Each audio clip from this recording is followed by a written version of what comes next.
Okay, so, picture this. It's the middle of the night. There's a tomb. It's sealed with a Roman stone. We're talking multiple tons stamped with an imperial seal.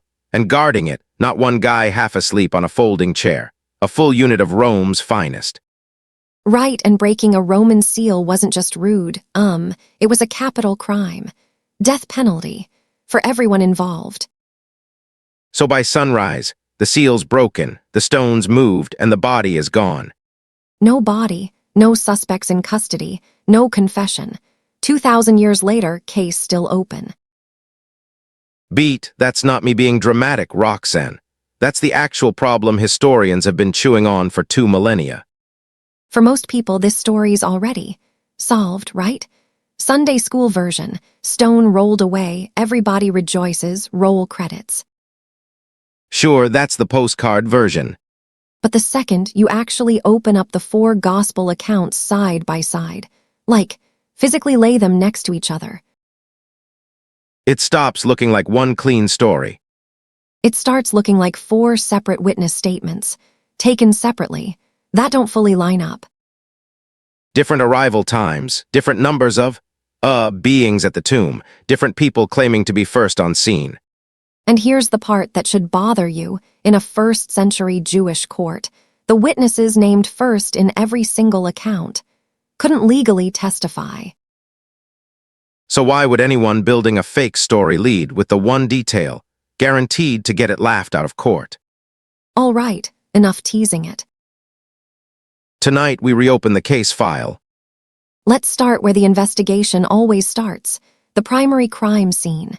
Matthew, chapter 28, verses 1 through 4. Go ahead. In the end of the Sabbath, as it began to dawn toward the first day of the week, came Mary Magdalene and the other Mary to see the sepulchre. And behold, there was a great earthquake, for the angel of the Lord descended from heaven, and came and rolled back the stone from the door, and sat upon it. His countenance was like lightning, and his raiment white as snow, and for fear of him the keepers did shake, and became as dead men. Okay, became as dead men. Investigators sit with that phrase a second. It's not they got scared and ran. It's not they fainted. These are trained Roman soldiers. Falling asleep on a watch was a death sentence. Panicking and fleeing was a death sentence. And yet total incapacitation, face down, motionless. Which, Tom, only opens up a bigger crime scene question. Right, because if the tomb's got an imperial seal on it, and armed guards standing over it, how exactly does a handful of grieving women expect to move a multi-ton stone by themselves? They don't. Listen to this, Mark, chapter 16, verses 3 and 4. This is the exact moment of panic, caught on record. And they said among themselves, Who shall roll us away the stone from the door of the sepulchre? And when they looked, they saw that the stone was rolled away, for it was very great. They're not walking up with a plan. They're walking up already defeated, assuming they'll have to turn around. And that's the anomaly.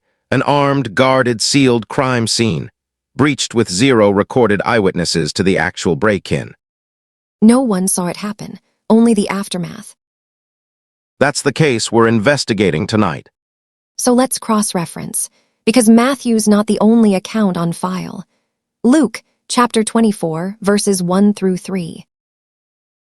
Now upon the first day of the week, very early in the morning, they came unto the sepulchre, bringing the spices which they had prepared, and certain others with them. And they found the stone rolled away from the sepulchre. And they entered in, and found not the body of the Lord Jesus. Wait, hold on, Tom. Stop right there. This is where it gets interesting. Go ahead. Matthew puts an angel sitting on the stone, outside, during an earthquake, at first light. Luke's got the women walking straight into an already open tomb, and instead of an angel outside, they're met by 2 men inside, in dazzling clothing. So, contradiction. Or just 2 witnesses catching 2 different moments of the same chaotic morning. That's the question, isn't it? Cold case investigators actually love mismatched details, weirdly enough. Why's that? Because witnesses who rehearsed a lie together tend to over-align. Perfectly matching stories are actually a red flag. Independent, slightly out-of-sync accounts, That's what real, unrehearsed testimony looks like. Okay, that reframes the whole contradiction thing. Another witness enters the investigation. John, chapter 20, verses 1 through 4. The first day of the week cometh Mary Magdalene early, when it was yet dark, unto the sepulchre, and seeth the stone taken away from the sepulchre. Then she runneth, and cometh to Simon Peter, and to the other disciple, whom Jesus loved, and saith unto them, They have taken away the Lord out of the sepulchre, and we know not where they have laid him. And notice, she doesn't run to them shouting, He's alive. No, her first assumption is theft, grave robbery. Which is strange, if you think about it. Jesus told them multiple times that this exact thing was going to happen. But wait, if the disciples were expecting a resurrection, why does literally every single one of them react with total shock, grief, disbelief? That pattern repeats, gospel after gospel. Nobody runs toward the tomb expecting good news. Which brings us to the next piece of forensic evidence, and this one's a big one: legal standards in ancient Jewish courts. Right. Capital cases required multiple independent, qualified witnesses. And a woman's testimony didn't qualify, full stop. That was the legal reality of the time. So here's the investigator's question. If you're inventing this story from scratch, and you need people to believe it, You don't lead with witnesses, the court won't even let testify. you'd invent priests, soldiers, landowners, somebody with legal standing. Instead, all four accounts put women at the center, first on scene every single time. That's either a catastrophic writing error, or it's exactly what you'd expect if the writers were just reporting what actually happened, whether it was convenient or not. Another witness enters the file, and this one's not even a gospel. Paul, 1 Corinthians 15, verses 3 through 8. This is widely dated to within just a few years of the crucifixion. For I delivered unto you first of all that which I also received, how that Christ died for our sins according to the Scriptures, and that he was buried, and that he rose again the third day according to the Scriptures, and that he was seen of Cephas, then of the 12. After that, he was seen of above 500 brethren at once, of whom the greater part remain unto this present, but some are fallen asleep.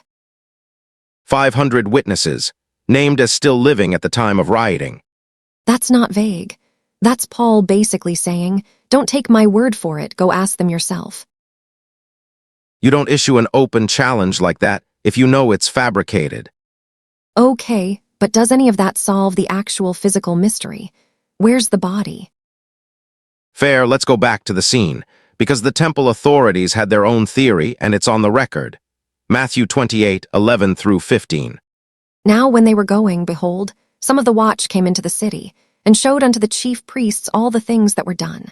And when they were assembled with the elders and had taken counsel, they gave large money unto the soldiers, saying, Say ye, his disciples came by night, and stole him away while we slept. Okay, investigators, catch the structural problem here. They're paying soldiers to admit, publicly, that they fell asleep on duty. Which is a capital offense on its own. So they're bribing men to confess to a crime punishable by death, to cover up an even bigger crime. And here's the logical trap: if they were asleep. How would they know who took the body? You cannot witness a theft while unconscious. It's the one alibi that cancels itself out. But maybe the strongest piece of forensic evidence in the whole file is the linen. The grave clothes. John 20, 6 and 7. Peter goes into the tomb and seeth the linen clothes lie, and the napkin, that was about his head, not lying with the linen clothes, but wrapped together in a place by itself. Sit with that for a second. If this is grave robbery, Nobody unwraps a corpse carefully. Nobody neatly folds the headcloth and sets it off to the side. you're stealing a body, you're moving fast. It's dark, it's risky, you grab and go. This scene isn't chaotic. It's undisturbed. The cloths are described almost like the body just isn't there anymore, and the wrappings collapsed in on themselves.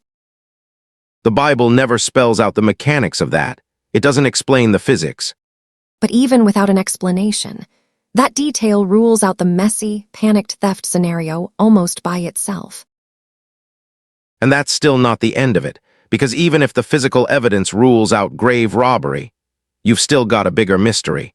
How do you explain what happens to the disciples next? Go on. These are men who, days earlier, were hiding behind locked doors, terrified. One of them denies even knowing Jesus 3 times to a servant girl. And within weeks, that same group is publicly preaching the resurrection in the very city where it happened, in front of the people who could easily produce a body and shut them down. Something changes them. Fast. Let's look at one more piece of evidence, Luke 24:36 through 43. And as they thus spake, Jesus himself stood in the midst of them, and saith unto them, Peace be unto you. But they were terrified and affrighted, and supposed that they had seen a spirit. Behold my hands and my feet, that it is I myself. Handle me and see, for spirit hath not flesh and bones, as ye see me have. And they gave him a piece of a broiled fish and of an honeycomb. And he took it and did eat before them. He eats in front of them. Not a vision, not a comforting dream. He asks for dinner. Which is a strange detail to invent if you're building a myth about a spirit or a ghost. And this isn't a one-time, one-witness event either. Multiple locations, multiple times of day. Skeptics like Thomas, even a former persecutor of the church, Paul himself. All right, time to lay the theories on the table, because we're not here to hand you a verdict. Theory 1, mass hallucination. The grief theory. The idea that traumatized followers, desperate for their leader to still be alive, collectively projected visions of him. In favor of it, grief absolutely does produce psychological distortion. There's real, documented history of mourning people reporting sensory experiences of lost loved ones. Against it, group hallucinations, at the scale described here, across different locations and different mental states, aren't well documented anywhere else in recorded history. Theory 2, the swoon theory. Jesus didn't actually die. He survived the crucifixion, revived in the cool of the tomb, and walked out under his own power. In favor, Roman executions could be unpredictable, and Pilate himself is recorded as surprised Jesus had died so fast. Against it, a man tortured to the edge of death, wrapped in burial cloth soaked in roughly 75 pounds of spices, sealed behind a multi-ton stone, somehow gets up, unwraps himself, moves the stone from the inside, overpowers or slips past armed guards, and then convinces everyone he's gloriously resurrected instead of just barely alive. It's a lot of ask. Theory 3, the resurrection is exactly what it claims to be. The tomb was actually empty. The body was actually transformed. And what the witnesses encountered was a living, physical reality that rewrote everything they believed. In favor, no body ever produced, despite every incentive to produce one. The sudden transformation of frightened followers into public witnesses willing to die for the claim. And early, independently worded creeds, like Paul's, dated within just a few years of the event. The Bible doesn't hand you a lab report settling this with footnotes and DNA evidence. Not everyone agrees, and honestly, that's okay.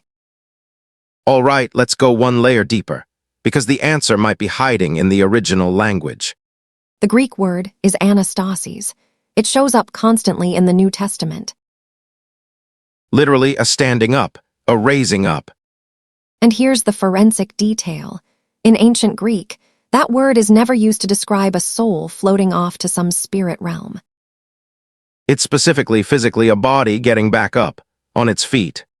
Second clue, soma pneumatikon, spiritual body, from 1 Corinthians 15. Which sounds like it means ghost, ectoplasm, something misty. But in the actual Greek grammar of the period, it doesn't mean immaterial at all. It means a body, fully physical, completely governed and empowered by the Spirit of God.